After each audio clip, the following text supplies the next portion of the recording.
오늘 하나님 말씀은 이사야서 53장 4절에서 6절까지 말씀입니다. 제가 봉독하겠습니다. 그는 실로 우리의 질고를 지고 우리의 슬픔을 당하였거늘 우리는 생각하기를 그는 징벌을 받아 하나님께 맞으며 고난을 당한다 하였노라. 그가 찔림은 우리의 허물을 인하며 그가 상함은 우리의 죄악 때문이라.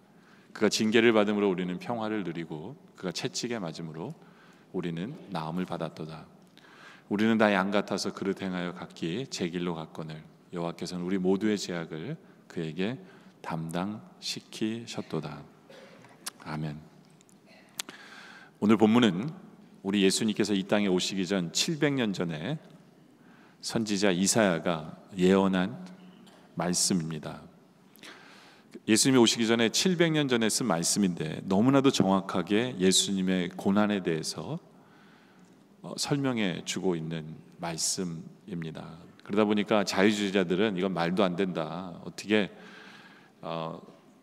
예수님이 오시기 전 700년 전에 이런 예언을, 이런 정확한 예언을 할 수 있느냐라고 할 정도로 우리 예수님에 대한 고난에 대한 묘사가 너무나도 정확한 그런 예언의 말씀입니다.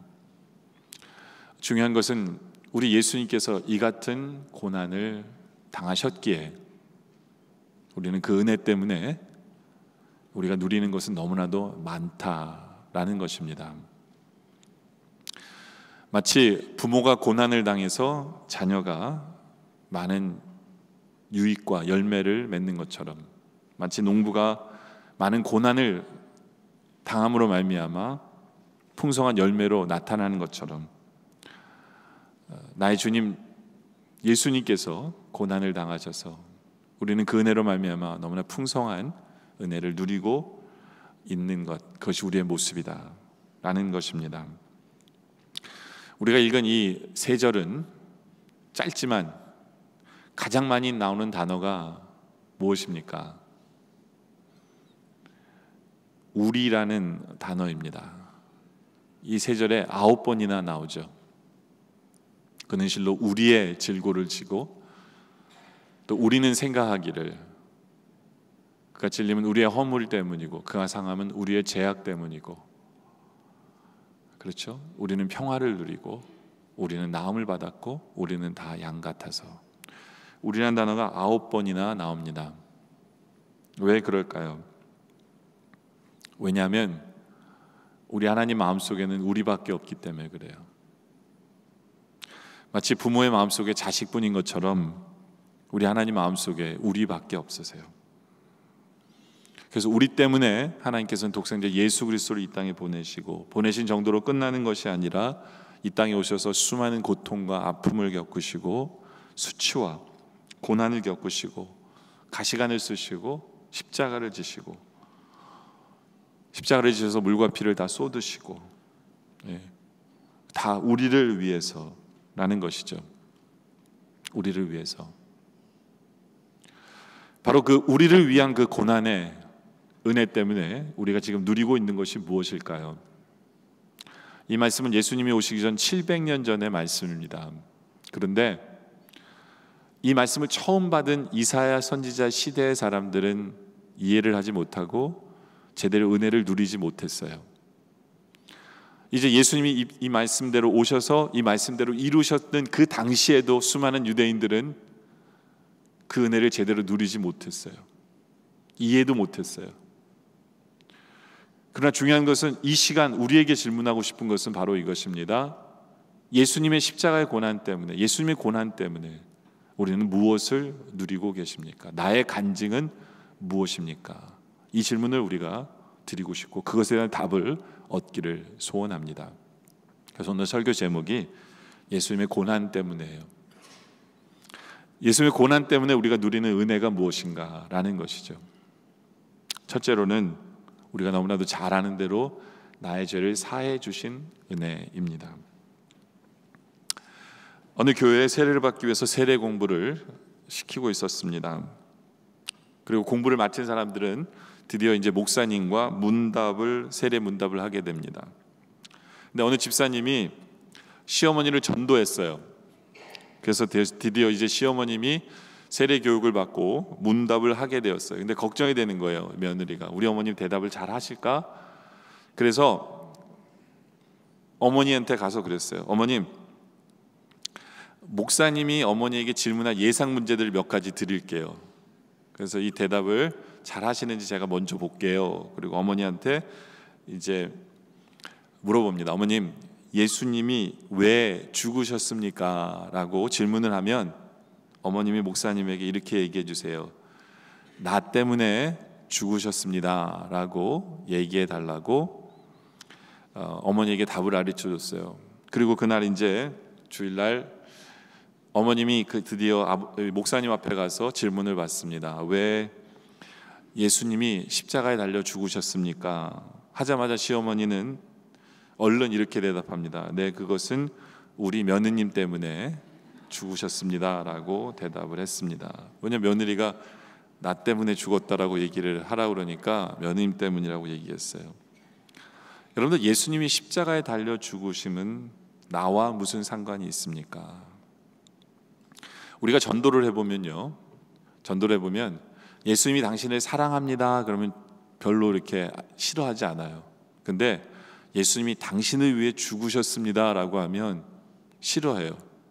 왜냐하면 그 사람의 죽음을 나에게 책임을 묻는 것처럼 생각을 하는 것 같아요. 네.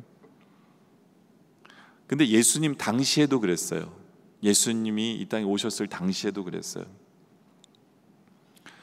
예수님이 십자가를 지고 가실 때 저분이 나의 죄를 위해서 저 길을 걸어가시는구나라고 보는 사람이 한 명도 없었어요. 하물며 제자들도 그런 생각을 해본 적이 없어요. 왜 저렇게 죽으실까라는 생각을 한 거예요. 그리고 수많은 사람들은 어떻게 생각했냐면 무슨 죄를 졌나 보다, 우리가 알지 못하는 무슨 죄가 있어서 죽나 보다, 이렇게 생각을 했습니다. 그게 이사야서 53장 4절의 말씀이에요. 그는 실로 우리의 질고를 지고 우리의 슬픔을 당하였거늘. 근데 우리는 생각하기를 그는 징벌을 받아 하나님께 맞으며 고난을 당한다라고 생각을 했어요. 그러니까 예수님이 십자가 지고 가시는 그 모습을 보면서 수많은 사람들이 그렇게 생각했어요. 무슨 죄를 졌나 보다. 그렇죠? 여러분들, 우리는 주님의 십자가를 바라보면서 무슨 생각을 하십니까? 그 십자가의 의미는 뭐죠? 혹시 우리는 그 십자가를 지고 가는 그 예수님을 바라보는 구경꾼의 마음으로 어쩌면 울 수도 있어요. 눈물을 흘릴 수도 있어요. 예수님 십자가 지고 가실 때 수많은 여인들이 눈물을 흘렸어요. 근데 그 눈물의 의미는 옳지 않았어요. 왜냐하면 나의 죄를 위해서 십자가 지신다 생각하면서 운 여인들이 없었어요. 그렇죠? 우리는 주님의 십자가를 보며 어떤 고백을 하실 수 있으십니까? 그 고백이 바로 5절의 고백이 되길 원하는데요. 그가 찔림은 우리의 허물 때문이요. 그렇죠? 그가 상함은 우리의 죄악 때문이라 라는 이 고백. 여러분들, 이 구절을 제일 실감 있게 우리가 느끼려면 우리의 이름을 넣으면 정확합니다. 그가 찔림은 명치호의 허물 때문이고 그가 상함은, 예수님께서 상함은 명치호의 죄악 때문이다. 예수님께서 징계를 받음으로 명치호는 평화를 누리게 되고 예수님께서 채찍에 맞음으로 명치호는 나음을 받았도다. 바로 그 이유예요. 우리 주님이 십자가에 지신 이유는 6절에도 계속되죠. 명치호는 양 같아서 그릇 행하여 각기 제 길로 갔거늘 여호와께서는 명치호의 모든 죄악을 예수님에게 담당시키셨도다. 바로 그것이 우리 주님께서 십자가 지신 이유입니다. 그렇다면 왜 예수님께서는 그 십자가의 길을 가실 수밖에 없었을까요? 왜 나 때문에 그 십자가를 지셨을까요? 그 이유는 우리를 불쌍히 여기시고 우리를 사랑하시기 때문이에요. 그것이 십자가 이유예요. 그래서 우리는 그 십자가를 바라보며 예수님의 사랑의 절정이다라는 표현을 씁니다. 사랑의 절정. 우리 예수님께서는 우리를 구원하시기 위해서 1부터 100까지 다 하셨어요. 우리에게 요구하신 것이 없어요. 예수님이 다 하셨어요. 예수님이 인간으로 태어나셨어요. 예수님이 말구에 태어나셨어요. 가난 속에 사셨어요. 왜냐하면 우리가 힘들고 어려움을 아셔야 되기 때문에 그 모든 인간이 겪는 모든 고통을 다 겪으셨어요. 배고프셨어요. 목마르셨어요. 슬퍼하셨어요. 눈물도 흘리셨어요. 배신도 당하셨어요. 우리 예수님께서는 그 모든 것을 다 겪으시고, 그리고 수치와 멸시당하시고 가시면류관 쓰시고 십자가 지셨어요. 그리고 십자가 달려 죽으시고, 그리고 부활까지 하셨어요. 우리의 구원을 위해서 이루어야 될 1부터 100까지를 주님이 다 하셨어요. 그리고 우리에게 요구하시는 것은 뭐냐면 믿기만 하라는 거예요. 사랑하시기 때문에 그런 거예요. 사랑하시기 때문에 믿기만 해 라고 우리에게 요구하신 거예요. 이것은 마치 이런 거랑 같아요. 어느 나그네가 겨울날, 추운 겨울날 길을 가고 있어요. 너무 춥고 배고프고 죽을 것 같아요.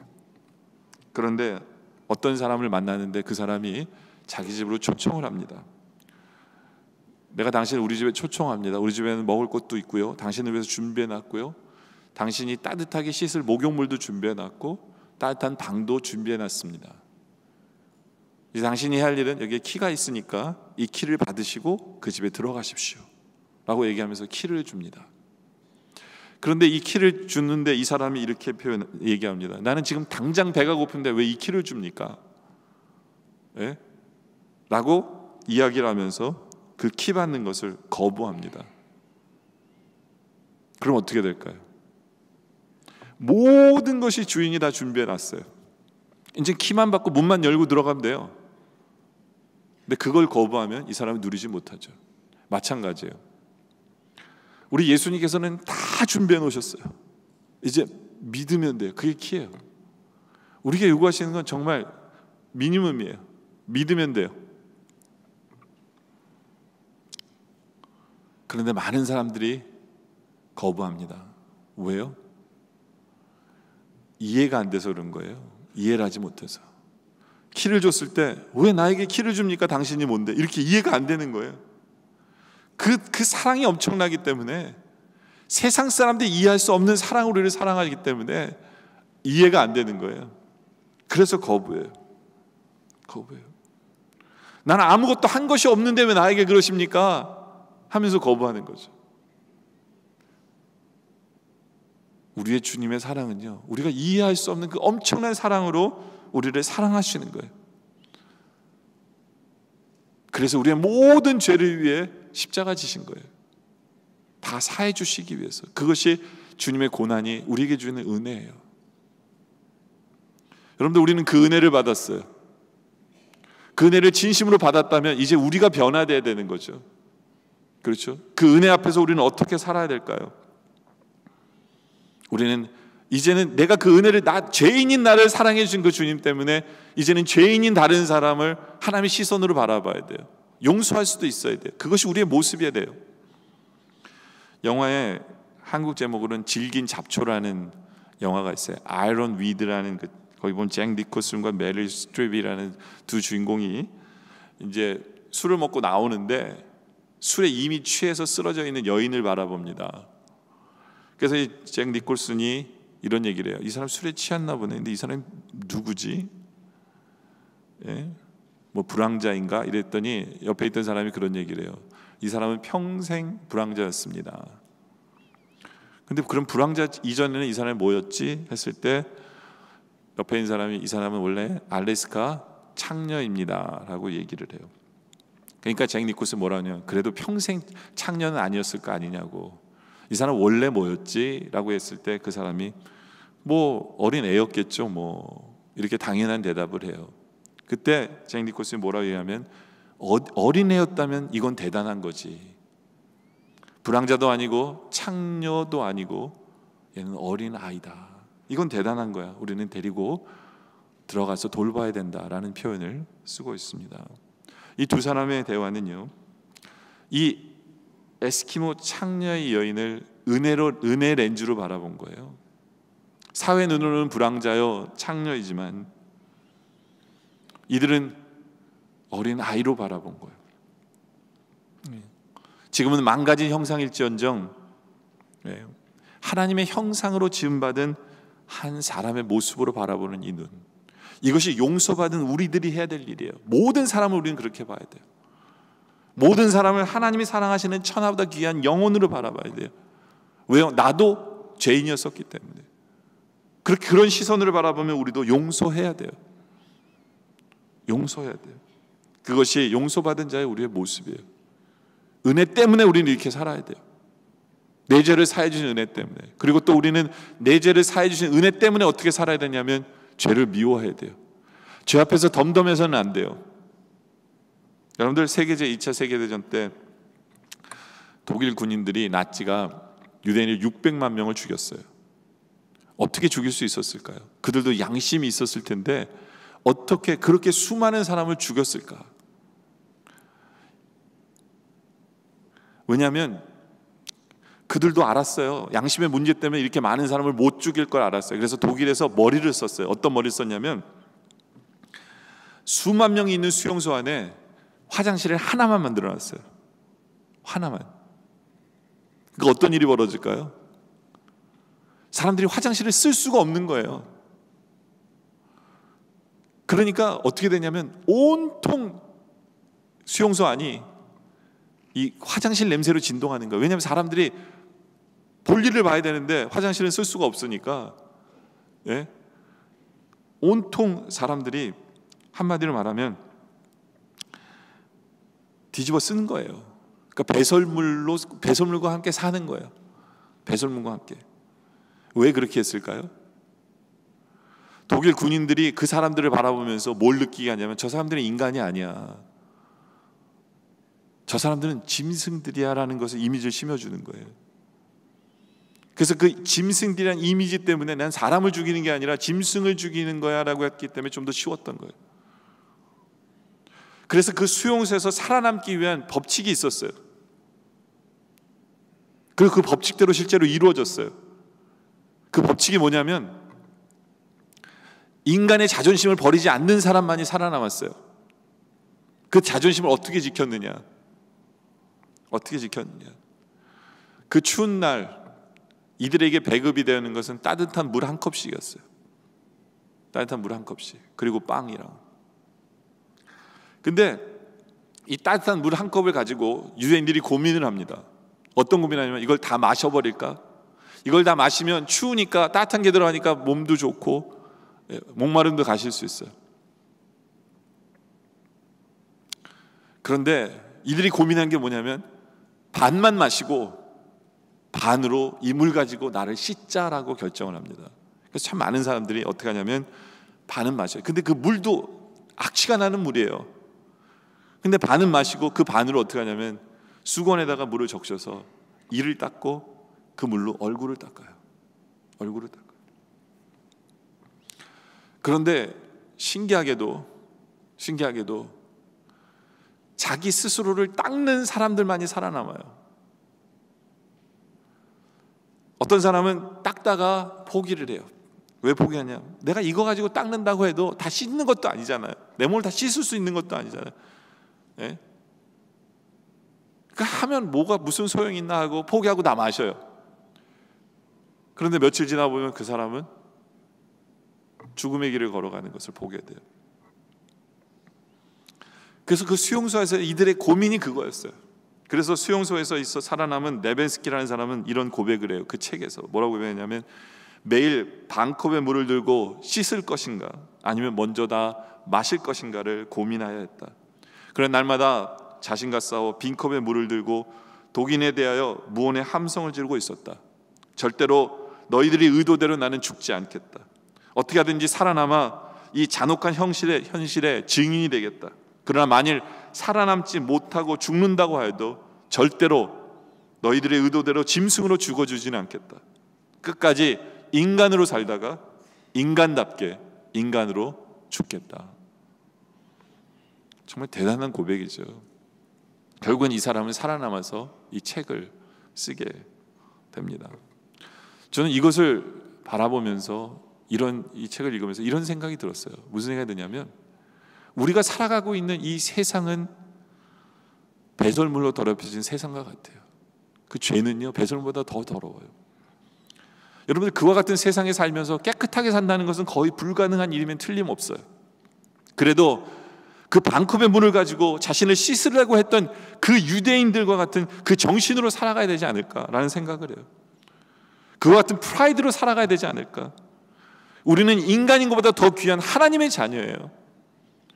하나님의 자녀답게 우리는 부족하고 넘어지고 쓰러질지는 몰라도 우리는 결심하고 결심해야 되는 게 뭐냐면, 그래도 나는 하나님의 자녀로 나는 이 땅에 살아가겠다. 하나님의 자녀답게 살아가겠다. 이 결심이 우리에게 있어야 되지 않을까.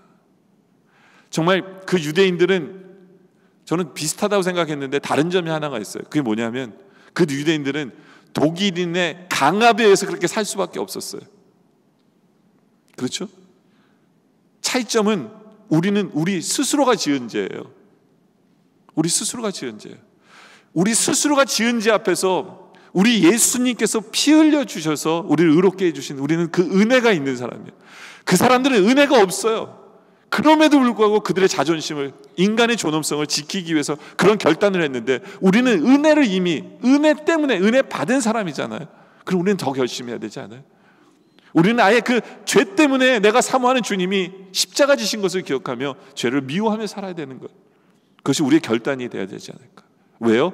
우리는 하나님의 자녀가 되었기 때문에, 인간보다 더 존귀한 하나님의 자녀가 되었기 때문에 우리는 죄를 미워하며 살아야 된다. 이것이 우리의 결단이기를 원합니다. 두 번째는 예수님의 고난 때문에 평화를 누리게 되는 은혜를 우리에게 주셨어요. 이게 아까 죄를 미워해야 되는 포인트와 연결이 돼요. 이사야서 53장 5절에 보면, 그가 징계를 받음으로 우리는 뭐를 누린다고요? 평화를 누리게 되어져 있어요. 다른 말로 하면 평안이라고 하면 좀 더 여러분들 마음에 와닿을 수도 있어요. 평안. 여러분들, 우리 주님께서 십자가 지시는 그 고난으로 말미암아 우리에게는 평안이라는 선물이 이미 주어졌어요. 근데 어떤 분은 이 말씀을 보면서 이렇게 생각할지 몰라요. 나한테는 아직까지는 안 온 것 같아 라는 분들이 있어요. 그럴 수 있을까요? 어떤 분한테는 먼저 오고 나한테는 아직 안 왔어. 나는 예수님의 십자가를 믿는데 나한테는 평안이 아직 안 왔어. 이 말은 틀린 말입니다. 예수님의 십자가 지심을 우리가 믿는 그 순간 우리에게는 평안이 이미 임했어요. 그런데 우리는 평안을 잃어버린 거예요. 주신 평안을 잃어버린 거예요. 언제 우리는 평안을 잃어버리냐? 죄 때문에 우리는 평안을 다시 잃어버려요. 우리가 죄 속에 거하면 우리는 다시 평안을 잃어버립니다. 그렇기 때문에 우리는 이 죄가 얼마나 무서운 것인가를 알아야 돼요. 죄를 싫어해야 돼요. 죄 때문에 우리는 평안을 잃어버리기 때문에, 이미 주신 선물을 잃어버리기 때문에. 저는 모태신앙이에요. 어릴 때부터 교회를 다녔어요. 그러니까 예수를 믿는 거는 맞아요. 그런데 목사가 되기 전까지 저는 평화를 알지 못했어요. 왜 그런가 생각해 보니까 내가 저지른 죄 때문이에요. 다른 것 때문이 아니에요. 전에도 말씀드렸다시피 저는 학교 다닐 때 늘 성적표를 위조했어요. 위조가 아니라 아예 다른 걸 만들고 다녔으니까요. 그래서 성적 때문에 야단 맞은 적은 없는데 늘 불안했어요. 뭐가 불안할까요? 우리 어머님이 학교 올까 봐 불안했어요. 왜냐하면 학교 오면 내 성적을 아시게 될 것 같은 거예요. 근데 여러분들, 저 공부 별 많이 못한 거 아니에요. 70명 중에 8등 했어요. 그런데 우리 어머님이 요구하시는 성적은 그게 아니었거든요. 그러니까 위조한 거예요. 그리고 늘 컨닝을 하며 살았어요. 근데 이 컨닝의 문제가 뭐냐면 시험 마칠 때까지 굉장히 불안해요. 내 실력으로 치는 게 아니기 때문에 다른 애들이 공부를 얼마나 해왔느냐가 저에게는 관건이니까, 이 내 인생을 내 마음대로 할 수 있는 게 아니잖아요. 걔에 의해서 내 인생이 정해지는 거니까 굉장히 불안해요. 이게 실력 없는 사람의 불안함이에요. 컨닝하는 사람은 평생 그렇게 살아요. 뭐냐면 실력이 없어요. 지 실력이 아니니까. 인생이 불안할 수밖에 없어요. 거기다가 도벽도 있어요. 그래서 내가 좋은 거 갖고 다니면 우리 어머님이 물어볼까 봐, 너 그거 어디서 났니 물어볼까 봐 항상 갖고 다니면서도 인조이 못해요.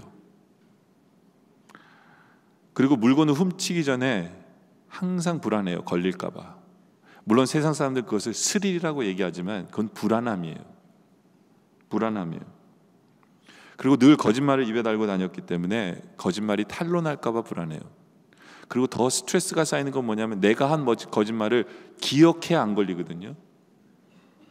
그냥 내가 그 거짓말 한 걸 잊어버리고 딴 말 해버리면 걸리잖아요. 그러니까 그 거짓말을 한 것을 다 기억하고 살려니 얼마나 피곤하고 불안할까요? 혹시라도 한 가지 기억 못할까 봐. 근데요, 가장 불안한 게 뭐냐면 하나님이 내 편이 아닐 거라는 생각 때문에 불안해요. 그 수많은 죄를 짓다 보면요, 하나님이 내 편일 수가 없는 거예요. 이게 제일 불안한 거예요. 그러니까 예수는 믿어요. 하나님이 이 세상을 다스림을 믿어요. 모든 것은 하나님 손에 달린 거는 아는데 하나님이 내 편이 아니라는 것 때문에 무엇을 하든지 항상 불안해요. 세상 말로 하면 재수 없는 인간인 거예요. 그래서 내가 누구를 응원하면 그 팀이 항상 진다라는 결론에 이르는 거예요. 그래서 일본과 한국이 축구를 하면 저는 항상 일본을 응원했어요. 왜냐하면 나는 재수 없고 내가 응원하면 질 거라는 생각 때문에 하나님이 내 편이 아니라는 게 제일 불안한 거예요. 왜냐하면 하나님이 나에게 축복을 주실 이유가 없거든요. 거룩하신 하나님이기 때문에. 그리고 더 불안한 건 뭐냐면 내 죄 때문에 하나님이 나를 치실까 봐 불안했어요. 치실까 봐. 가만히 계실 하나님이 아닌 걸 내가 알거든요. 근데 치실까 봐 항상 불안했어요. 근데 그럼에도 불구하고 하나님이 치시잖아요. 그런 걸 순순히 받아들인 적이 없어요. 하나님께 항상 기어올랐어요. 그러면서도 불안함이 항상 있었어요. 그리고 나에게 힘든 일이 생겨도 기도하지 않았어요. 왜요? 기도해도 들어주실 리가 없다고 생각했기 때문에. 그게 저의 젊을 때의 인생이었어요. 그러나 시간이 지나면서 하나님께서 하나하나 끊게 해주시더라고요. 도벽은 중학교 3학년 때 끊었어요. 여러분들 걱정하지 마세요. 여러분들 집에 가가지고 뭐 제가 항상 그런 게 있어요. 뭐가 없어졌다 얘기 들으면 중학교 3학년 때 끊었어요. 도벽은 끊을 수밖에 없게 하셨어요. 하나님이. 이게 인간의 힘으로 끊어지는 게 아니에요. 하나님 끊을 수밖에 없게 하셨어요. 그러니까 이 나쁜 거 하나하나를 끊게 하시고 저를 목사로 부르시더라고요.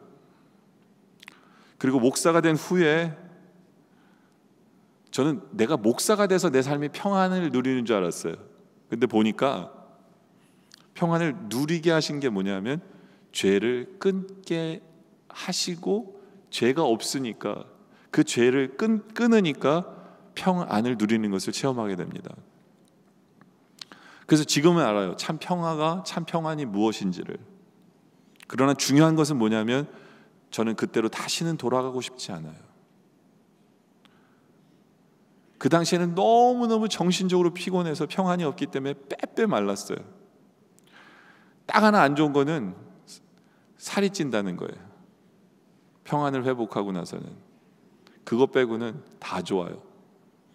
그래서 다시는 절대로 그때로 돌아가고 싶지 않아요. 그런 시츄에이션을 만들고 싶지 않아요. 왜요? 하나님이 주신 평안이 일확천금보다 좋기 때문에, 가장 좋은 것임을 알기 때문에 저는 이미 우리 성도들에게 하나님께서 허락하신 그 평안을 누리는 여러분들이기를 원해요. 왜요? 십자가의 은혜 때문에 이미 주신 선물입니다. 죄를 끊음으로 말미암아 누리시기를 바랍니다. 세 번째로 예수님의 고난 때문에 우리에게 주신 은혜는 치유케 해주시는 은혜예요. 치유해 주시는 은혜. 5절에 보면 뒷부분에 그가 채찍에 맞음으로 우리가 나음을 받았다, 치유를 받았다라는 것입니다. 여러분도 어떠세요? 우리는 예수님의 십자가의 은혜로 말미암아 치유를 약속받았어요. 그러면 치유를 간증하실 수 있는 분들이 있으십니까? 많은 분들이 간증을 제대로 못해요. 그 이유가 뭐냐면 치유를 한 가지만 생각하기 때문에 그래요. 여러분 생각하는 치유는 육신의 질병이 뭐 암에서 고침을 받은 것만 생각하다 보면 그런 거 간증할 분들이 별로 없을 거예요. 예수님의 치유는 좀 더 폭이 넓어요. 그리고 오히려 예수님의 치유는요 좀 변했다라고 생각하면 돼요. 왜냐하면 예수님이 이 땅에 오셨을 때 치유해 주신 것은 뭐냐면 눈먼 자를 뜨게 하시고 문둥병자를 고쳐주시는 그 치유를 많이 행하셨어요. 그 이유가 뭐냐면 예수님은 공생애가 3년이셨어요. 3년 동안에 주님께서 행하실 수 있는 치유는 그런 거예요. 그래서 그 치유를 통해 하나님의 아들이심을 나타내시고 그 치유를 통해 하나님의 영광을 나타낼 수 있는 방법이 그게 가장 좋은 방법이셨으니까 그런 거예요. 그러나 이제는 많은 시간이 우리에게 주어졌어요. 그러면서 정말 좋은 치유는 병의 고침을 치유를 받는 것도 좋지만 더 좋은 치유는 뭐냐면 우리의 내적인 치유를 하나님께서 이루고 계세요. 지금도. 왜냐하면 우리 현대사회를 보세요. 누가 암에서 고침을 받았다는 기적을 행했다, 주님께서 해주셨다는 간증을 하더라도 잘 안 먹혀요. 뭐 그렇게 별로 대단한 게 아니에요. 그런데요, 우리의 내적인 치유를 통해서 내 인격이 변하고 내가 변화하잖아요. 그걸 통해서 나를 통해서 복을 받는 사람은 더 많아요. 그렇기 때문에 우리 주님께서 지금도 역사하시고 고쳐주고 계시는 부분이 뭐냐면 나의 내적인 치유는 지금도 행하고 계시는 거예요. 이게 예수를 믿음으로 하면 우리가 지금 누리고 있는 은혜예요. 은혜입니다. 왜냐하면 우리는 누구나가 다 상처가 있기 때문에 그래요. 가난한 것마저도 우리에게는 상처일 수 있고요. 어떤 사람은 실수와 실패를 통한 그런 실수도 상처가 있을 수 있고, 감추어둔 죄가 공개됨으로 말미암아 받게 되는 죄 자체가 상처예요. 어떤 사람은 부모님으로부터 받은 그런 상처, 우리는 수많은 상처 속에 살아가요. 근데 이 상처로 인하여 치유받지 못하면 상처로 인하여 수많은 안 좋은 일들이 발생을 합니다. 그 대표적인 것이 뭐냐면 열등감이에요. 상처로 인해서 우리에게 발생하는 잘못된 모습이 열등감인데요, 이 열등감은요 욕구불만이 우리에게 생겨요. 그래서 공동체 생활을 하다 보면 문제점을 열심히 지적하는 사람들 있잖아요. 그 사람은 열등감이 있기 때문에 그래요. 문제가 보이는 거예요, 그 사람들한테는. 이 열등감을 가진 사람은요 어떻게든지 자기가 낮은 위치에 있기 때문에 다른 사람들 그 낮은 위치로 끌어들이려고 그렇게 그 안 좋은 점들을 많이 얘기를 하는 이유가 거기 있는 거예요. 열등감이에요. 그것도. 또 이 열등감이라는 것은 완벽주의도 생겨요. 그래서 지나친 비교의식 속에서 끝없이 잘하려고 노력해요. 근데 잘하는데 만족이 없고요, 그리고 무언가 인정받으려는 느낌 속에 살아요. 그래서 신앙생활도 사람 눈치 보면서 해요. 열등감 때문에 그런 거예요. 그리고 열등감 때문에 과민 반응해요. 과민 반응이 뭐냐면 사소한 일에도 상처받아요. 사람들이 바라보는 사소한 눈길, 사소한 말 한마디가 나에게 상처가 돼요. 그래서 누가 나를 제외하고 누구 이렇게 얘기하고 있잖아요. 그게 상처예요. 왜요? 나를 따돌린다고 생각해요. 그리고 나에 대해서 무슨 나쁜 말을 하고 있을 거라고 생각해요. 이게 열등감이에요. 또 열등감은 그 안에 두려움이 많아요. 그래서 실패할까 봐 두렵기 때문에 대범하게 행동을 못해요. 결단을 못해요. 그리고 어떤 일을 선택하더라도 되게 시간 걸리고 우유부단해요. 그래서 내 일에도 내가 책임을 지지 않으려고 관중석에 서 있어요. 이런 것들이 상처가 있는 사람의 모습이에요. 그런 의미에서 예수 믿는다는 건 정말 감사한 거예요. 왜냐하면 예수를 믿으면 믿을수록 우리의 신앙이 성숙하면 성숙할수록 이러한 상처의 영향력이 우리에겐 줄어들어요. 왜냐하면 하나님이 우리를 치유해 주시기 때문에. 그래서 여러분들도 모르실지 모르지만 예수 믿기 전보다 예수 믿은 후에 여러분들은 훨씬 나아졌어요.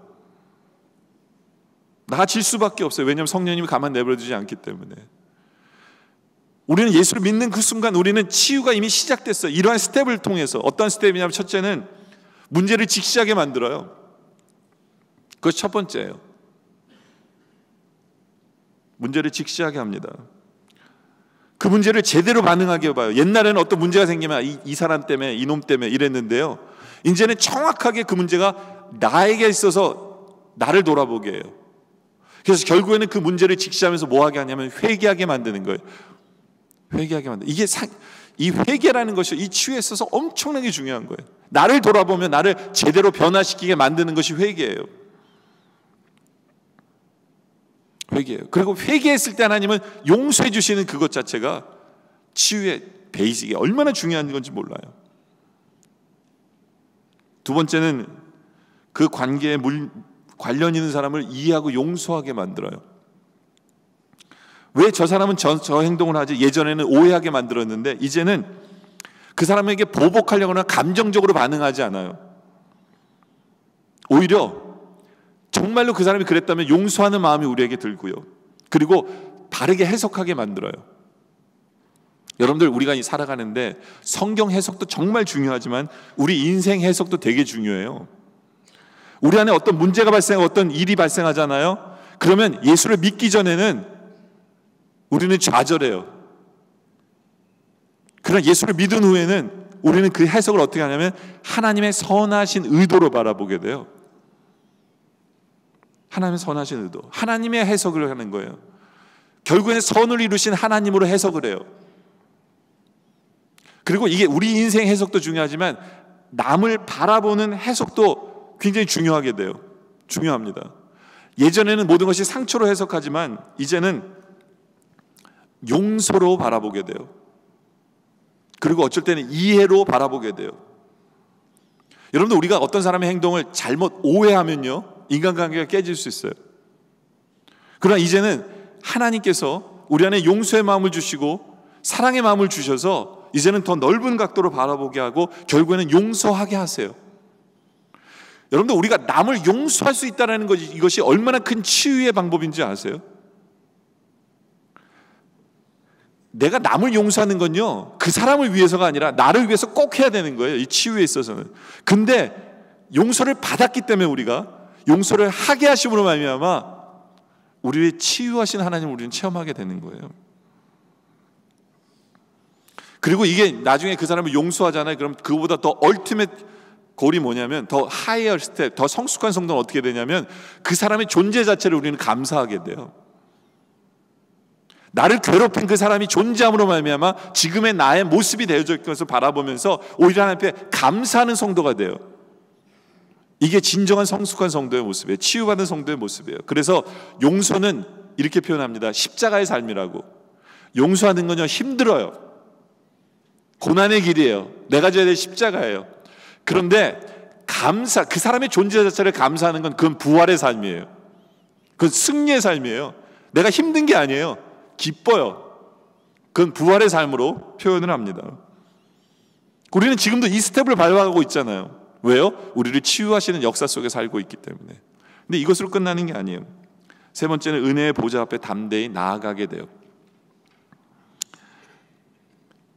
히브리서 4장 16절만 보죠. 네, 보면 마지막 절. 그러므로 우리는 국률하심을 받고 때를 따라 돕는 은혜를 얻기 위하여. 여기서 때를 따라 돕는 은혜라는 것은 하나님이 가장 적절한 시기에 도와주신단 말이에요.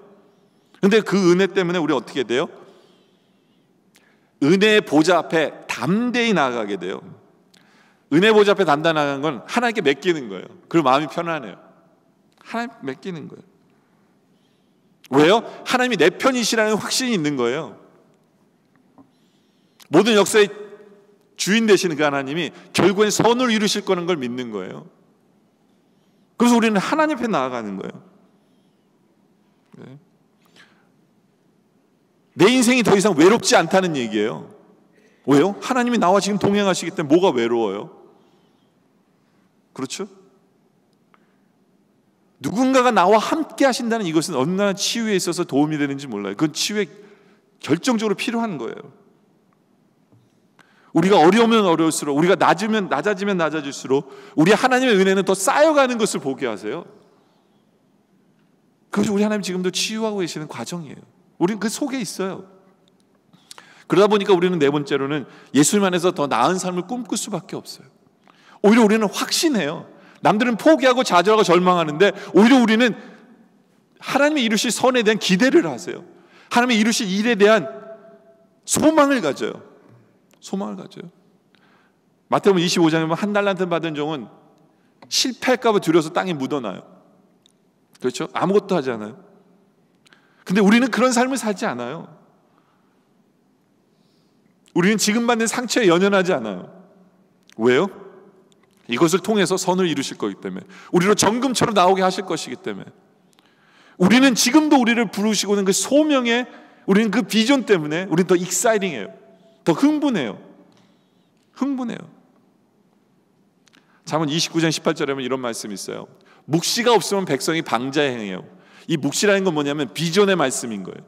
비전의 말씀이 없는 사람은 마음대로 살아요. 방자하게 살아요. 그러나 우리는요, 하나님 말씀을 통해서 우리에게 비전을 심겨주시고 나를 사용하시려고 하세요. 이것이 치유에 있어서 얼마나 중요한 역할을 하는지 몰라요. 왜냐하면 나는 절대적으로 필요한 존재예요. 그것도 하나님 나라에서 절대적으로 필요한 사람이다라는 거예요. 나는 힘이 부족한데도, 남이 모자란데도, 나의 지혜는 모자란데도, 근데 그게 하나님의 법칙임을 우리에게 깨닫게 하시잖아요. 어떻게 해요? 사도 바울이 고린도서 1장 26절부터 28절에 보면, 형제들아 너희를 부르심을 보라. 육체를 따라 지혜로운 자가 많지 아니하며.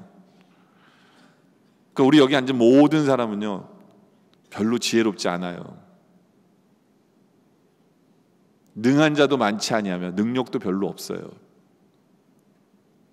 몇 분만 고개를 끄덕이고 있고 굉장히 기분 나쁜 표정으로 저를 쳐다보시는데, 문벌 좋은 자도 많지 않아요. 중요한 건요, 이 세 가지를 다 갖고 있는 사람은 아무도 없어요. 그게 우리예요. 그러나 하나님께서 세상에 미련한 것들을 택하사, 우리가 미련한 거예요. 택하사 있는 자들을 부끄럽게 하실 거예요. 그리고 세상에 악한 것들을 택하사, 강한 것들을, 약한 것들을 택하사, 우리가 약한 거거든요, 강한 자들을 부끄럽게 하실 거예요. 그게 하나님의 방법이에요. 그렇기 때문에 우리는 약하기 때문에, 우리는 미련하기 때문에 자존심 안 상해요. 상처 안 받아요. 왜요? 하나님께서 세상에 천한 것들과 멸시받는 것들과 없는 것들을 택하사 있는 것들을 패하게 하실 거기 때문에, 우리는 그렇기 때문에 부족함이 우리에게는 아픔이 아니에요. 상처가 아니에요. 나와 함께 하시는 하나님 때문에 우리는 더 소망을 가져요. 그리고 부족한 나를 통해서 영광 받으신 그 하나님을 통해서 우리는 얼마나 존귀한 자인가를 우리는 깨달아요. 그래서 더 이상 세상이 우리를 상처 주지 못해요. 왜냐하면 우리는 이미 치유받은 사람이기 때문에. 우리는 그 은혜 속에 살아가고 있어요. 십자가의 은혜 때문에, 그 고난의 은혜 때문에 지금도 우리의 삶에는 치유의 역사가 계속 되어지고 있어요. 그것이 우리의 모습입니다. 이것이 우리가 누리는 은혜예요. 이제 말씀의 결론을 내리죠. 우리가 이제 부를 찬양이 누구 때문에 십자가 지셨나요예요. 누구 때문에 십자가 지셨을까요? 바로 나 명치호를 위해서 십자가 지셨어요. 샘나면 여러분의 이름을 넣어서 여러분들 스스로가 얘기하세요.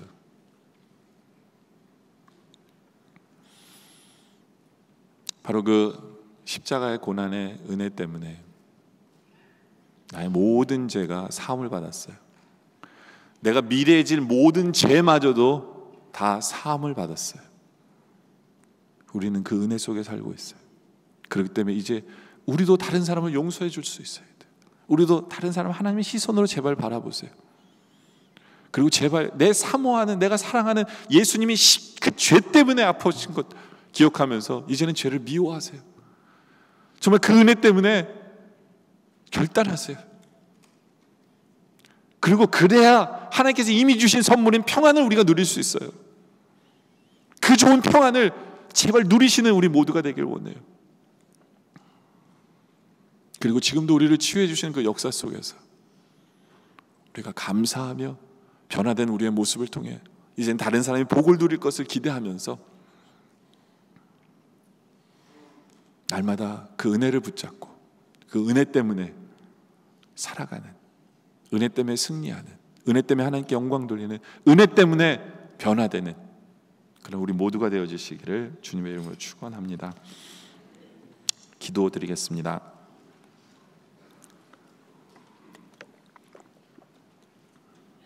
아버지 하나님, 이미 알고 있었고 이미 은혜 받았었던 그 주님의 고난, 주님의 십자가 다시 한 번 더 우리에게 말씀해 주심에 감사를 드립니다. 주님, 나 때문입니다. 나의 죄 때문입니다. 그 주님의 모든 고난은 나 때문임을 바라보며 이제 죄를 미워하기를 원합니다. 이제 용서하기를 원합니다. 이제 주님께서 이미 주신 우리에게 그 평안을 누리며 살기를 소원합니다. 그 평안이 얼마나 좋은지를 알아 세상의 그 무엇과도 주님 바꾸지 않습니다. 우리의 고백이길 소원합니다. 지금도 우리를 치유해 주시고 변화시키고 계시는 우리 주님의 그 은혜 속에 동참하기 원합니다. 우리가 변화돼서 다른 사람에게 복이 되는 얼마나 존귀한 사람인가를, 존귀한 자로 우리를 택하셨는가를 우리가 체험하며 간증하며 힘있게 이 세상 살아가기에 소원합니다. 붙들어 주시옵소서. 주님의 그 십자가의 은혜에 감사드리오며 예수님의 이름으로 기도드립니다.